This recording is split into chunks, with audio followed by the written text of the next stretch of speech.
Alright, this is James. It's Red's Mobile Welding. This is my first video. I build a lot of things, but predominantly gates, fence, gate operators. I do trailer repairs, one-off fabrication. I'm not really an aluminum guy, but I have done quite a bit of aluminum. Excuse the video. I'm cutting parts for this custom fence that I'm doing as a subcontractor for a well-known company around here. And it's kind of a pain in the butt. Pardon my mess.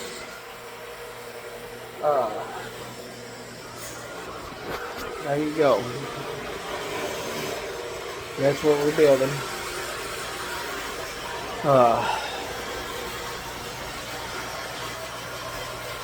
A lot of guys like me have worked in a fabrication shop, and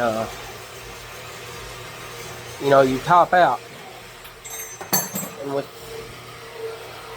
the way stuff is going, mainly like when COVID hit, and then this inflation stuff they started, it got bad, where you could barely afford to pay your bills, and if something happened, you had to take out a loan and go in debt just to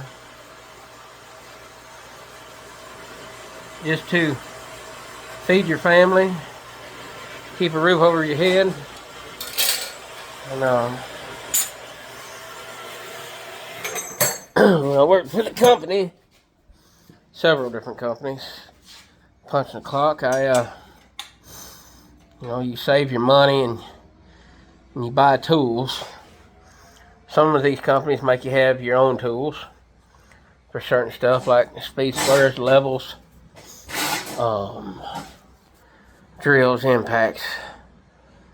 And as you make a little bit more money, you get tired of cords, so you might buy you a cordless grinder. But when you're working at a job and you go spend $150, $200 on a tool that you're using at a company to make your life easier, yes. But I don't know, stuff gets expensive, and I guess I have a tool fetish. I used to run nothing but Millers and Hobarts and Lincolns. And I've seen several guys here on YouTube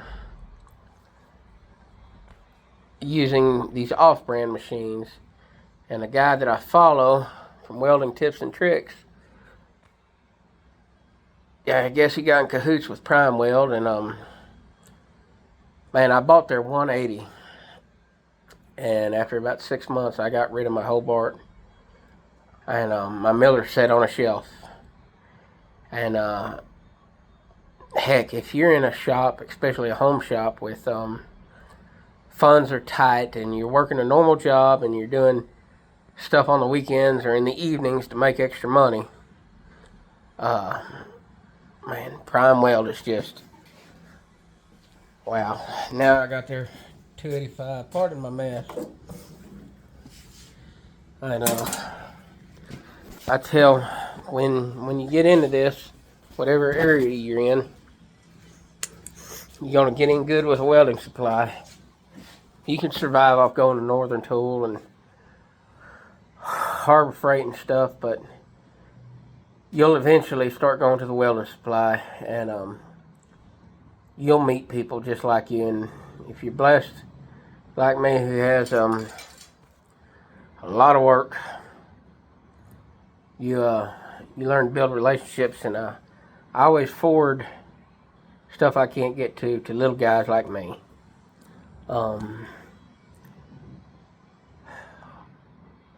well, it's just feels right, and you build these relationships with these other guys, and when they got big projects and they need help, they'll call you, and you go out there and you tag team them with them, and both of you all walk away with some money. I want to tell you, if you decide to go out on your own, be prepared for a lot of stress, a lot of ups and downs, man, a lot of ups and downs. If you get into the gate sector, there's a lot of rules. There's a lot of rules you got to follow when you start putting operators on. And you can make 20 YouTube videos about all these rules and these laws, and I've pretty much gotten away from doing gate operators because the BS that comes with it. Anyways, turn this camera around. This is what I'm doing now. I've done built the panels. Pardon my mess, you know, I'm the most disorganized, organized person people would make. There's my Harbor Freight bandsaw. I love that thing.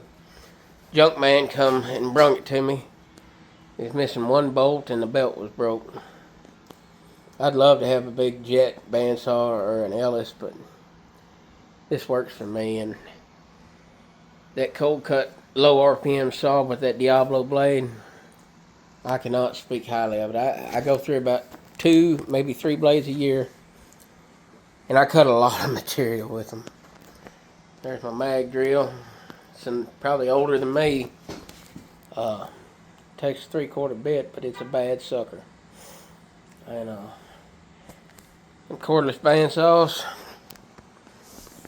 if you don't have one yet, think about getting one. And I don't know if you can really see it. Let me see if I can zoom in on it.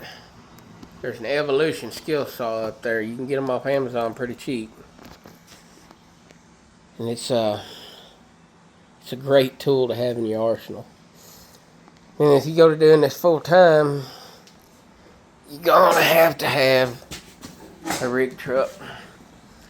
Pardon, I need to weed eat and cut the grass. You know, the Ford Power Stroke I think is pretty good.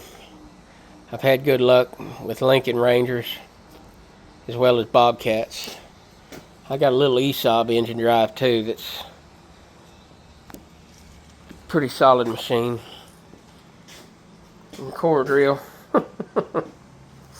Don't laugh, it works. A buddy of mine named Brooks talks about tool storage. This is pack outs. This is my second set. What sucks about it is when it's all together, it's heavy. It's so dang heavy, but works. And there's a copycat of old Austin Ross gate jacks. And if you get into this, you dang sure gonna have to build them. You dang sure. And then turn the camera back around. You'll make all kinds of little jigs. Sometimes you use them every 6 months. Sometimes you use them every day. I've had stuff laser cut out for me to build them panels, 1/2-inch square tubing panels. I don't see too many people building fence panels hardly anymore. Where I'm at, the cost and the time it takes to build a panel and then paint it, which I'm a welder, not a painter. I paint as a formality. I got that little quote there off of Metal Mountain Anthony. Now, if you want a painter, you hire a painter. If you want a welder, you hire a welder. I will say I've gotten real good at painting. I don't think I could paint any show cars, but I can paint an expensive gate. That don't mean I like it. Anyways, cut me some slack. This is my first video. I'm trying to figure all this stuff out. I'll be back shortly. Thank you.